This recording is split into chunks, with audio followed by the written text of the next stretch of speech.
Are you ready, Pats fans? Cats at Pats Sunday at the Razor. The Carolina Panthers are 2-17 in their last 19 on the road. The Patriots 3-16 in their last 19 at home. Someone's got to win, I guess. Oh, Fitzy and Mego are a little bit loopy on this particular Friday as we preview Panthers at Patriots, a Super Bowl 38 rematch. It hardly is. Plus, we'll go behind enemy lines with Chris McLean from WFNZ in Charlotte. It's all coming up on the preview edition on Friday of Six Rings and Football Things. Here we go. Hey, whatever it takes, man. It's all about winning, all right? Winning on three. 1, 2, 3, win! Celebrating the heroes of Foxborough's past. Anna with a good block. Look at Grover. All the way. Watch the block of number 73, John Hanna. The champions of the dynastic era. Adam Vinatieri booms a 48-yard field goal, and the Patriots are Super Bowl champions. The Patriots of tomorrow. We're going to remove entitlement from our football team. We're going to earn the right to be here every single day. And the fans whose faith never wavers. This is Six Rings and Football Things.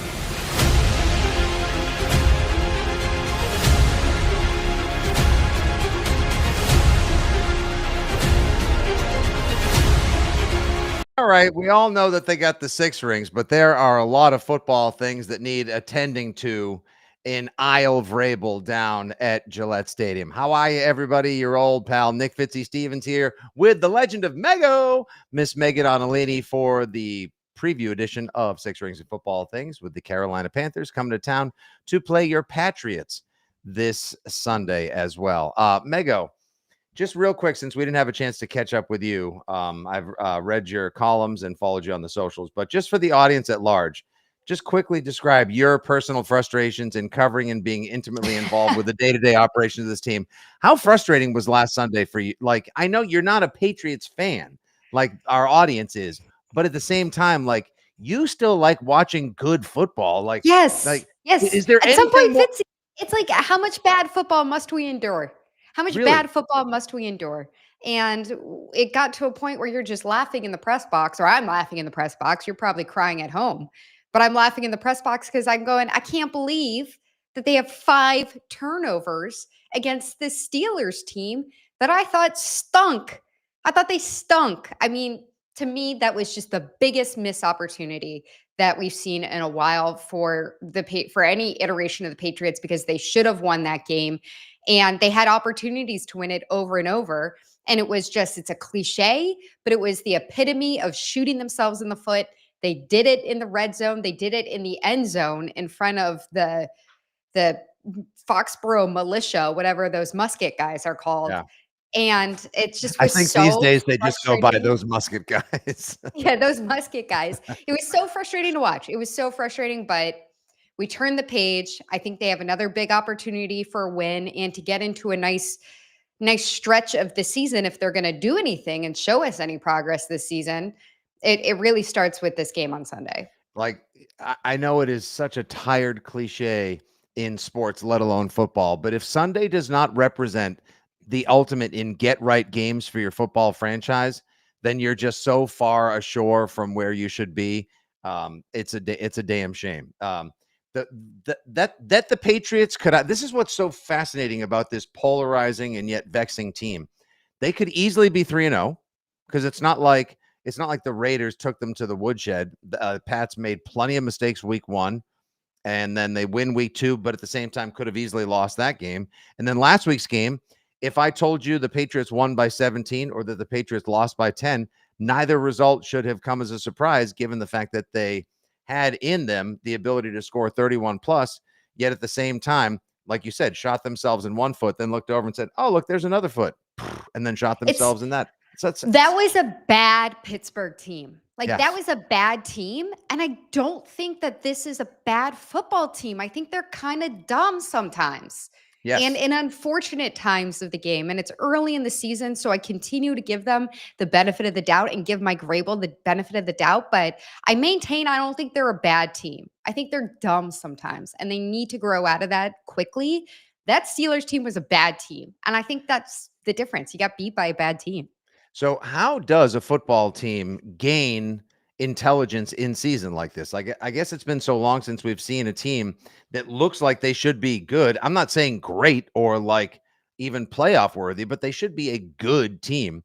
How do they clean these mistakes up? I guess it might start with let's let's look at one area where they can clean things up.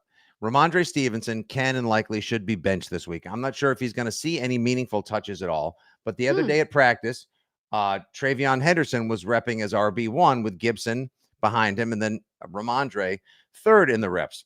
How and why, whether it's small hands, sweaty hands, a lack of focus, whatever it is that leads to Ramondre having his well-diagnosed case of fumbleitis, you just can't keep putting the ball on the carpet like that. Like five turnovers plus a turnover on down. So really 6 turnovers in a game is just so far beyond inexcusable. How do we feel about Travion Henderson, who has been a little less than advertised thus far? Some pass pro problems, a lot of the same runs to the left and then wheel route to the right. Maybe they get creative with him. How do you feel about maybe Travion getting the start at running back? Will that be one of the things that could help the team? I wouldn't be surprised at all if that's a message that they send early in the game and having Travion look like the number 1 back. But I still think you mentioned the pass protection issues. With that, you're trading one potential issue with Ramondre fumbles to another potential issue with the pass protection. Now, I think it's notable that you're seeing a Panthers team that I believe is 30th in the league when it comes to pressure rate on the quarterback, and I think they're 22nd in sacks. That's just through 3 games, but it's still notable that you're not going to be having a front 7 or defense that's completely breathing down your quarterback's neck and, causing a lot of the problems that you've seen in previous games.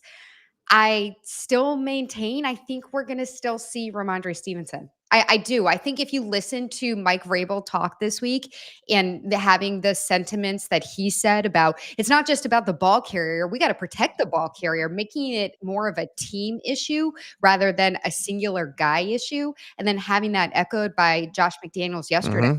I think that's telling you that even though this is something that we clearly know is not a bug, but a feature in a bad way of Ramondre Stevenson, this is who he is. Right. Like he fumbles the ball. This is the trade-off that you have to make that you're making when you put him on the field. It's who he's been his entire career.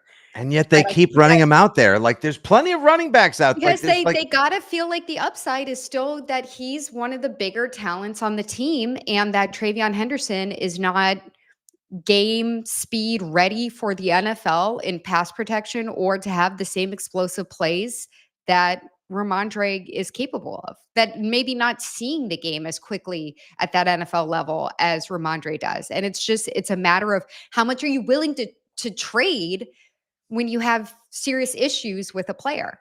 Yeah. I mean, you go from this is the bipolarizing nature of this football team that has talent but also lacks maturity.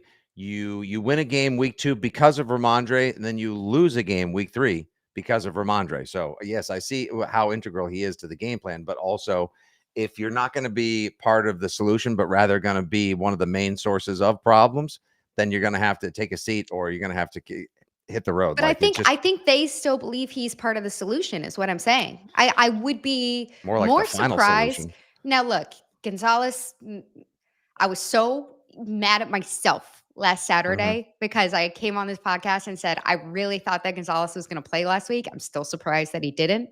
I think we'll see him on Sunday. I know. And then I went to air on Friday. I was like, I just did the pod with Mego and she said he's going to play. Okay. We're all wrong sometimes. I really thought he was going to play. But I'll still say I'll be surprised if they don't give meaningful snaps to Ramondre Stevenson. Okay. Maybe this will be like Alex Austin, like Christian Ellis getting rotated out mid-game. Like this is where Mike Vrabel's going to send the message and he's going to have accountability for a player. I just still feel like they're they still value Ramondre that much. And I don't agree with it. Like, I think that they've overvalued him in that building for years. Agreed. Great guy, super accountable for himself. Like, talked to us in the locker room after that game, right after, and was Oh, he totally was a accountable. stand-up man about it. Like the He's fact that such a he said, pro, yeah, yeah, yeah, yeah. but it's such a problem for him. Yeah, well, can't spell problem without pro. Let's also go like we know like so. Let's not even make a big deal of it. So your big thing is Ramondre probably will see some snaps Sunday. Got it. Okay, how about so Gonzo? Jordan Schultz has confirmed it. Vrabel said the plan. He held him out last week. Probably could have played. Now he definitely wants to ramp him up and get him playing. Gonzo has said he hates not playing. He's excited, so he's going to play Sunday. I think we can all agree. Like that's a universal accepted truth. However, how much do we think he's going to play Sunday? Yeah, I don't know. I've talked to like a couple people about this, and just the idea of, can you put a corner like that on a pitch count? Mhm. And if he's good to go, do you just put him out there like any other day? Like any other corner. I'm not sure. Like, we are now at the point where it's been beyond 8 weeks, Fitzy.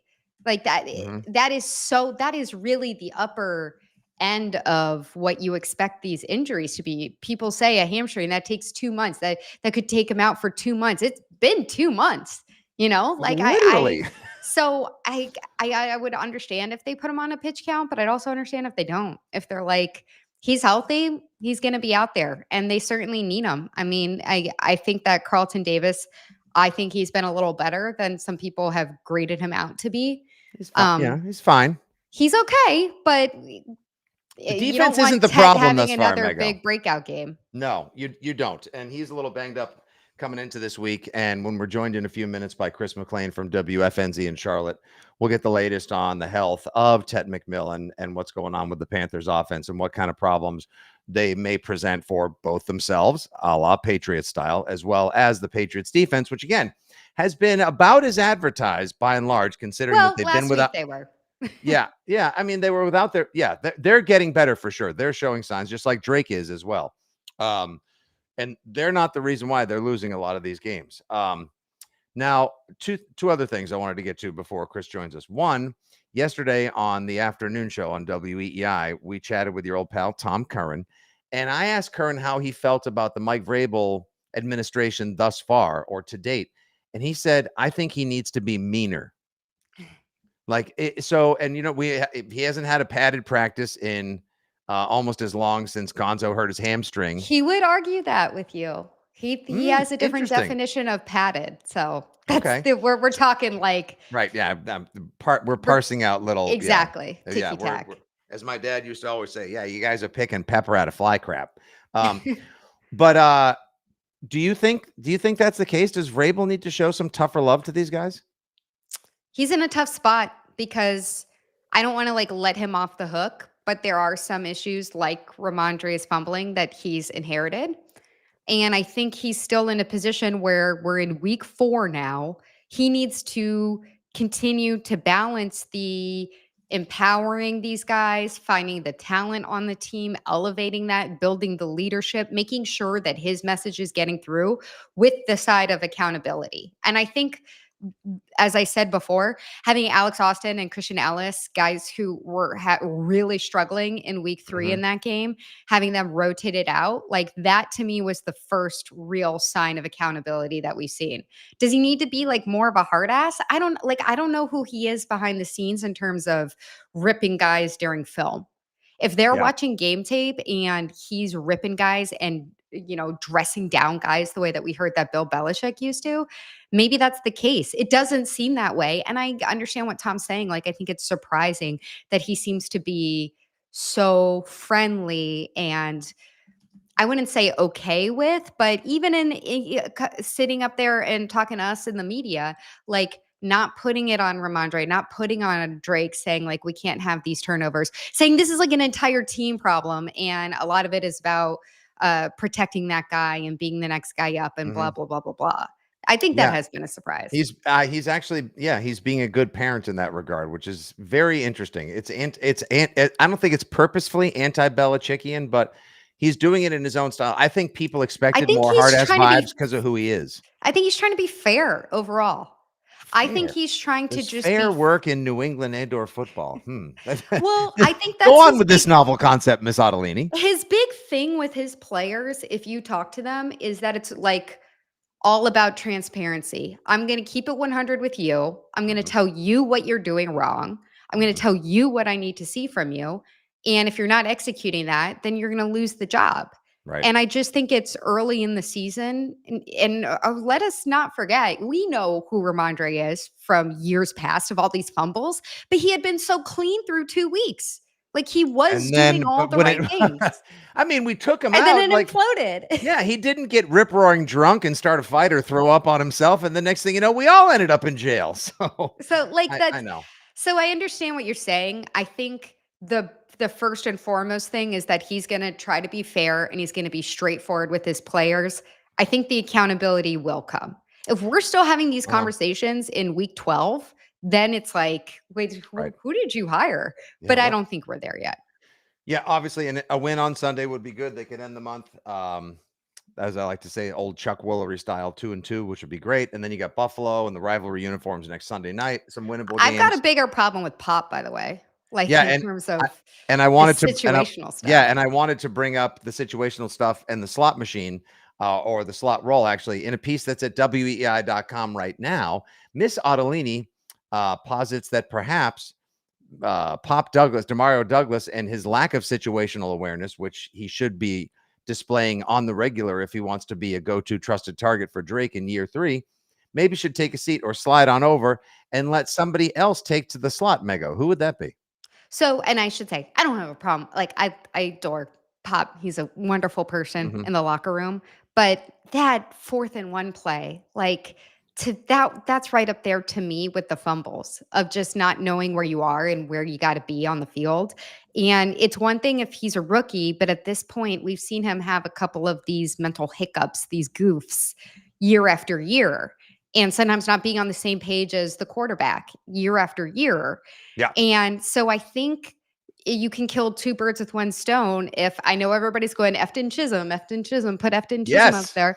Get me Give the Efton living Chisholm legend. a minute, dude. I Like need the chiseler. Come on, give me the chiz. let him have a couple weeks on scout team. I Let know, him but he's be like, it's fine. Like he needs to take his time. If they feel like behind the scenes he's ready, then they can throw him out there. I right. think he has a bright future. To me, the obvious answer is you need to, first of all, up the snaps that Stephon Yeah. Diggs is getting because it's Yeah. only about 50% right now. I And really second of want to all, read more about Diggs having success on the field than I do any baby mama dramas, no, I don't I don't nudes. want I I'm don't not need getting and into I any need of that. no TMZ. I need NFL for Steph Diggs. Yes. So you really need to up Steph's reps in the slot. Yep. He's gotten like 48 Mhm. plays in the slot so far through 3 games, and Demario Douglas has gotten 69, which is in a way, like that's just pretty much one of predominantly only place that Pop Mhm. lines up. So when you have him on the field,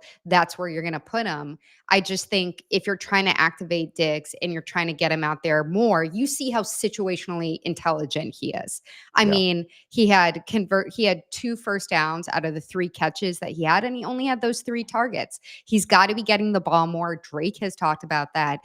I think you need to find a way to get him out on the field more. And he says he's healthy. He says he's healthy. Put him out Mhm. there. Well, perhaps they will put him out there this Sunday against a team that can defend the pass pretty well, has some leaky run defense. Obviously, they kind of like the Patriots aren't what they used to be. A Super Bowl 38 rematch. This is not, but at the same time, like I said earlier on his radio airwaves down in Charlotte to our friend at what does he go by again? What do you go by? At Mac WFNZ. Chris McClain joins us all the way from down in Charlotte. What's up, buddy? What's up, y'all? What's going on? I don't know, Nick, if you got the memo, but after last week's shutout, we are the new 85 Bears here in Carolina. I'd like y'all to show some respect for this defense. All right? All right. First of all, the fact anyone who's watching right now as we broadcast live on the Fitzy GFY and WEEI socials, the fact that you are swagged out in your Carolina Panthers blazer That's right, baby. and your Sunday finest is just absolutely glorious. And you know what? It's this kind of regalia that a 1-2 team needs to take when they take on another 1-2 team, with both of us absolutely scuffling like one-legged men on roller skates. Like, it is just, I man, would like y'all to be very afraid. We got these jackets a week ago, and we are 1-0. We are unbeaten when we wear these Uh-oh. jackets on Friday. So y'all should be a little leery, you know? Yeah. I got a All right. question for you, Chris. I want Okay. to ask you, what was your guy Dave Canales trying to say when he said Mike Vrabel's Patriots, their offense don't do very much, but they do it clean and well? Because I'm not sure either of those things are true, where they do try to do a lot and they don't do it cleanly. They had 5 turnovers last week. Clean is the last thing the last descriptive anybody would use to describe the Patriots, unless you're talking about the people in the parking lot, Chris, whose beer fridges and buffalo chicken dip containers were clean because people ate and drank their feelings after that absolute burning turd of a game. Hilarious. Dave Canales is the nicest guy in the world. I'm convinced he's the nicest human being alive. He can find the positive in everybody. He does it on a daily basis. Somehow he does it with this team when things are bad. So clearly he was trying to say something nice is definitely what was happening. Well, I appreciate that out of him. So you guys are now this is year 2 of the Canales experiment. Yeah. Since it came, where are Panthers fans with, like, because we're in a lot of ways, I won't call this a full Spider-Man meme game, but at the same time, we've got a coach coming around, obviously, very familiar with the offensive coordinator, but the primary goal is to try to see what they have in Drake and try to turn him into an upper echelon or top tier quarterback by the end of the season, and hopefully in process make sure that the team is back on track. Not in the glory days, but at least like a good winning football team, not trying to beat themselves every week. For you guys, it seems like a similar turnaround. I think Canales is a great coordinator. Does he have what it takes to basically turn the whole team around? And where are you guys with Bryce Young right now? I'll say this, going into the season, like after the way that they finished last year, and y'all got to bear with us here, a 4-5 finish with Bryce Young playing the way he did down the stretch. Like I was trying to set up a parade in downtown Charlotte. All right. We were feeling it. We thought Canales, the benching was a perfect move. In hindsight, we thought he was working his magic like he worked with Baker Mayfield in Tampa and Geno Smith in Seattle. And we really felt good. Those first 2 games where the Panthers turned the ball over 5 times in the first 5 quarters of football, shot themselves in the foot repeatedly and started 0-2. That shook us a little bit. So now last week was a nice little kind of confidence builder. Hey, maybe this is going on the right path. So we're going to see. These next few games are really important. Panthers have, obviously, you guys. After that, it's home games against Miami and Dallas, and then it's a road game against the Jets. This is definitely not the world beaters of the NFL. So I think we're really trying to watch Bryce and Coach Canales in this stretch. Like, if things are really coming along, let's win a few of these games, right? You know what I mean? Let's not go 1-3 in this stretch or 0-4, God forbid.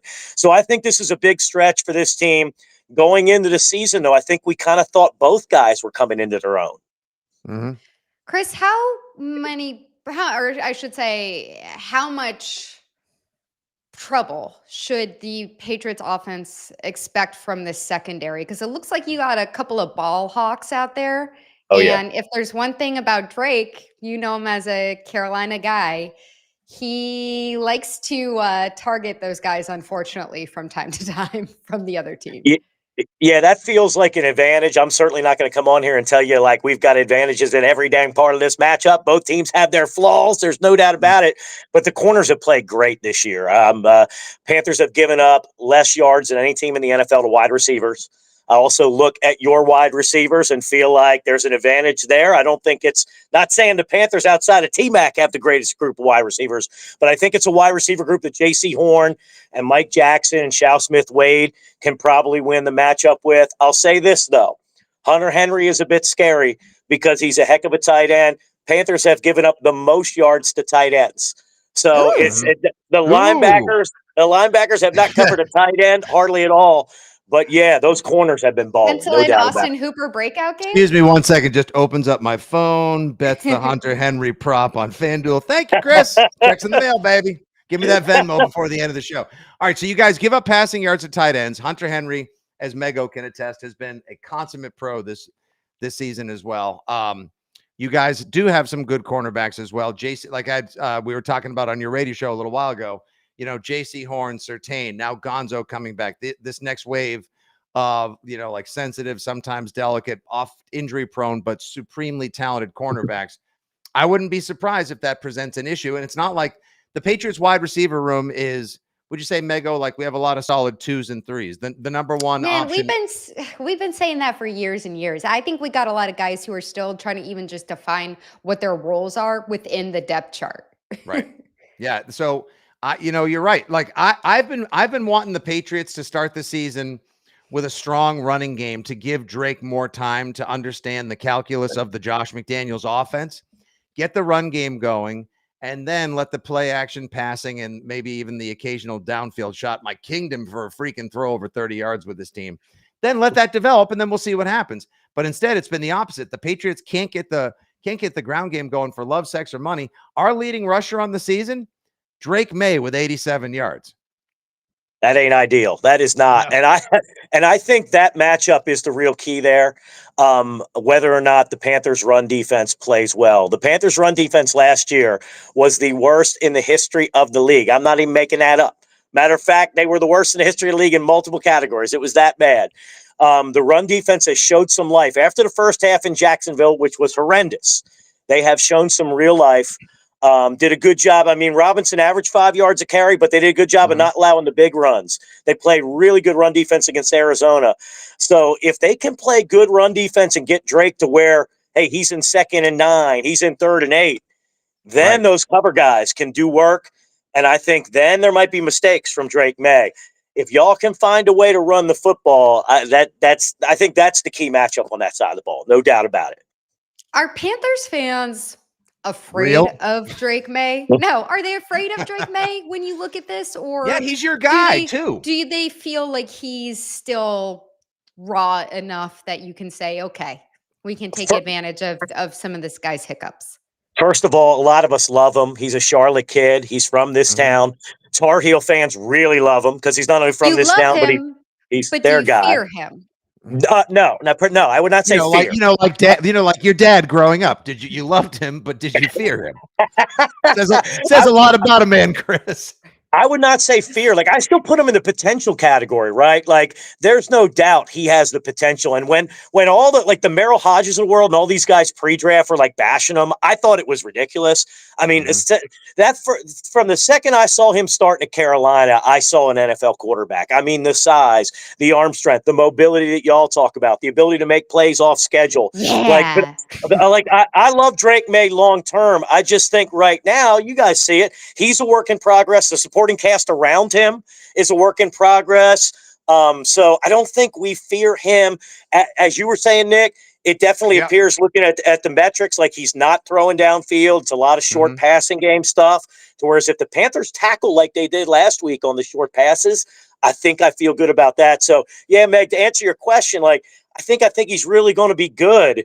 But right now, I don't know. Like, maybe fear down the road, maybe is the way I would put it. Yeah. Like Drake May, he'll make an amazing throw. He'll do something off platform like week 2 to the long pass to Ramondre Stevenson when Ramondre was part of the solution, not the problem. But then he'll get a dirty pocket. He'll try to move around and make too much happen, as opposed to like Brady used to. One of the things he was just always so good at was, a chuck and duck, dirting the ball and living to play another day. I think Drake needs to do a little bit more of that as well. Like that pass in the end zone that was intercepted last week at the end of the first half, he just doesn't put enough air underneath it. So he'll make 5 incredible plays when you're just like, this kid is it. This kid is the future. We finally got our guy. And then one of those things happens, and you're just like, "God dang, son of a bitch. I can't believe he did it again." But that's what you're going to have to sign up for with the Drake May experience. Dude's in his 4th offensive coordinator in 4 years. And this is probably the most complicated one. And like Mego said, like, we're still trying to sort out who are his guys. Will Travion Henderson become the guy this week as well at running back? Is someone going to emerge as his go-to target on 3rd down, not named Hunter Henry? So, we got a million questions we're dealing with. So aside from Ted McMillan and Chuba Hubbard, is there anyone else this week on the Carolina offense that like Pats fans need to either be aware of or who by the fourth quarter we might be like, who the frig is this guy and why has he been a thorn in our side? Like Trey Tucker was week 1 against Vegas. Like that guy was open every other play. Who are those guys for you? We are begging people other than T-Mac in the passing game to make plays. I think Hunter Renfro's a guy that could make some plays, especially on third downs.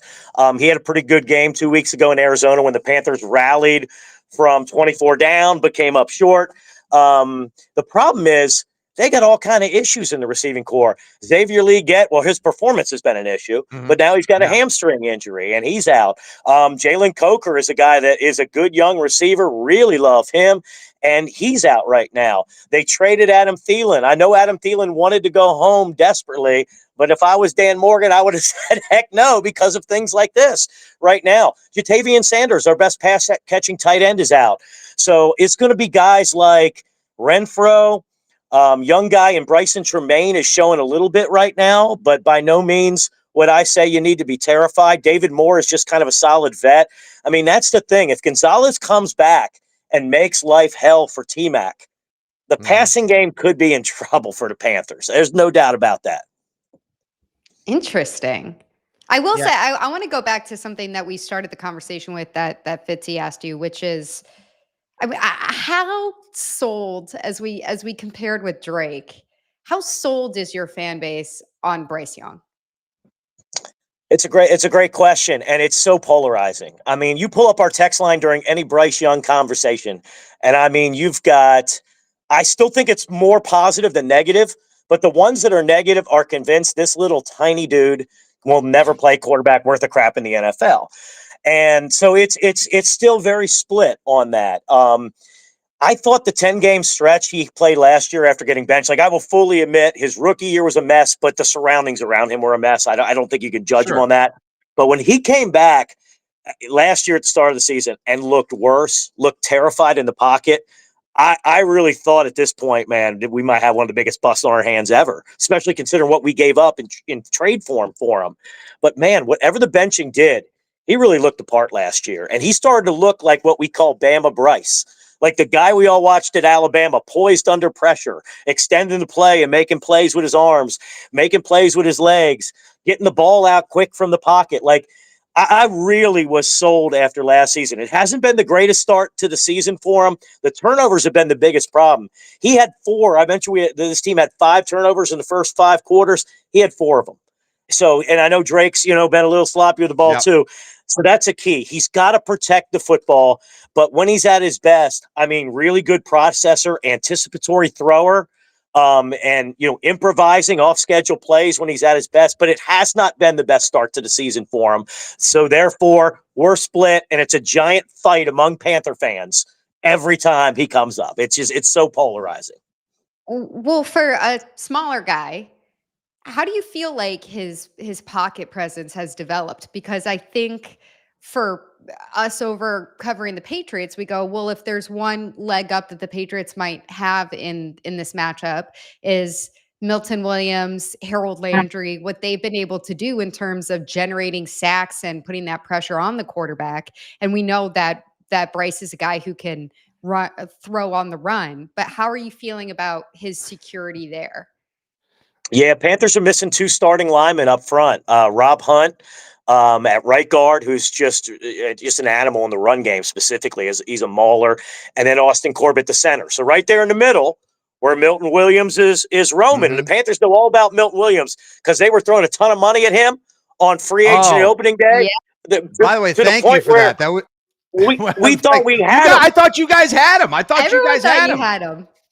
This is like somebody pulling the robbery when you get digits at the bar and you think you met a young lady, and next thing it's like, oh my God, who's she leaving with? So that one hurt us. If he ends up going against Chandler Zavala, 3rd-year right guard, I know he plays normally, I think, on the other side, but he will play. They could slide him to that side and probably do some work. So that's something I'm definitely concerned about. Landry will be over on the side of our right tackle, Taylor Moton, who is the best pass blocker we have on the outside. So that's a matchup that should be a formidable one. And I think the run game is one that, like, the Panthers want to be a run-first team.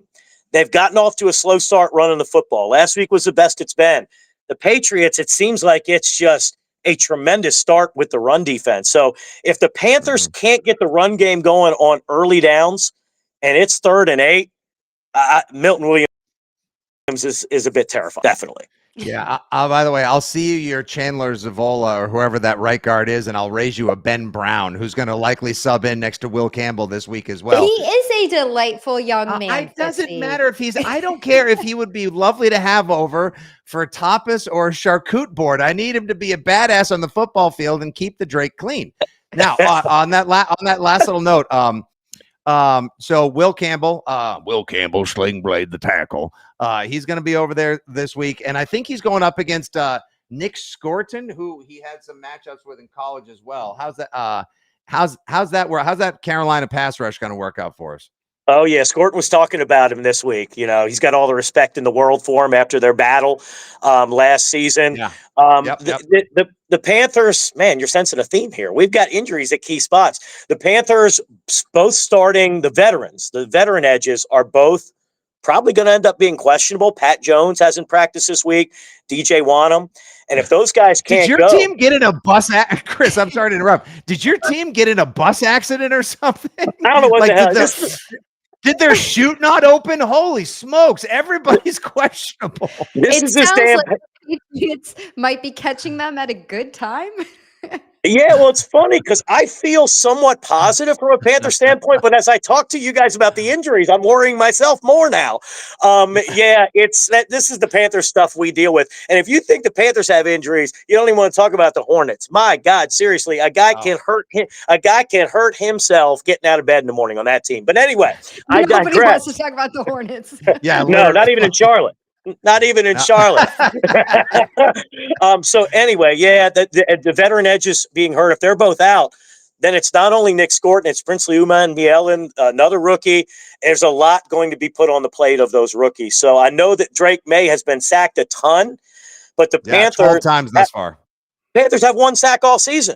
And it's by a rookie in Princely. So that is something where something's got to give in that matchup. Like, it's one where if Pat Jones and Wanham were playing, I'd feel like maybe the pass rush can get going this week, but those guys are a doubt this week. Yeah, this should definitely be a bit of a pivot game or a get-right game. And like I was telling Mego, the Patriots, despite the fact that they kind of shot themselves in the foot in prior games, could easily be 2-1, 3-0. Yeah, I guess you could say they could be 0-3 too. It is what it is. They're 1-2. Win Sunday, you get the Chuck Woolery 2-2, and then you get to move on into an October that has a couple winnable games as well. All right, let's get you out of here, Chris. You've been very generous with your time. It's been fun talking home and away on your radio station and on the pod today. What do you got for a prediction? Give me a score there, fella. All right, I'll give you a score in a second. I just want to say this, Meg. You must have a good influence on Nick because Nick came on our show in the morning, and my God, he was out of control. I'm telling you right now, he was just zingers right and left. The man was towing the line of what was appropriate, what was appropriate. So I'm talking to this version of Nick, and I think, Meg, you are a good influence on him. I want this other version. Yeah, no, this is definitely like have dinner and watch Netflix, Nick, versus just like go out and just buy Jaeger bombs for everybody. Okay. That's part of the fun of calling it. Hey, no one up in New England's gonna. Yeah, that's fine. I can just show up on your stage. Well, I mean, and a lot of that material also has been doled out over time on the podcast. But no. Oh, okay. You must have broke all the ammo out. You must have emptied out the chamber in one spot. 1,010%.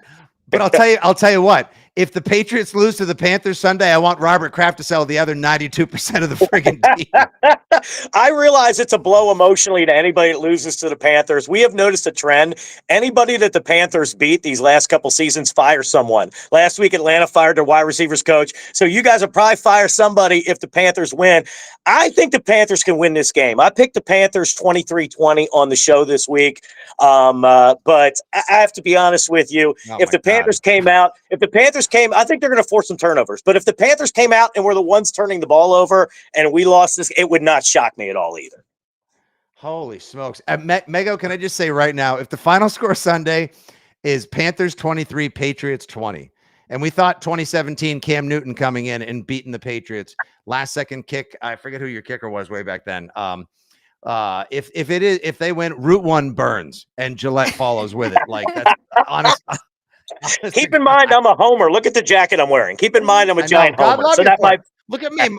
My room is an altar to Darth Vader and Tom Brady, who were kind of the same person, depending on if you were a Jets fan or not for 20 years. So the hell do I know? Also, I wanted to let everybody know in New England, y'all's like granddad is like wandering around with a young girl in Chapel Hill here, and I'd like to return him to his home. He's your problem now. Yeah, exactly. Oh, no. Mego's right. He's your freaking problem. No, I know. We tried so many times, like, Mr. Belichick, blink twice if you need some help. Are you in the house, sir? Can we? No, it's fine. He's wild, and you know what? When Dabo leaves the burnt shadow of Bill Belichick and UNC on the field Saturday, he won't serve any humble pie. He'll just keep on wilding. All right, Mego, what do you got for a score? So I'm actually going to up mine a little bit more from where it was when we talked before the pod, Fitzy. I'm going to say Patriots 30. Yep. And then I'm going to give your Panthers 17. And I'm giving them 17 because I do think one of these is going to be a pick six from Drake May.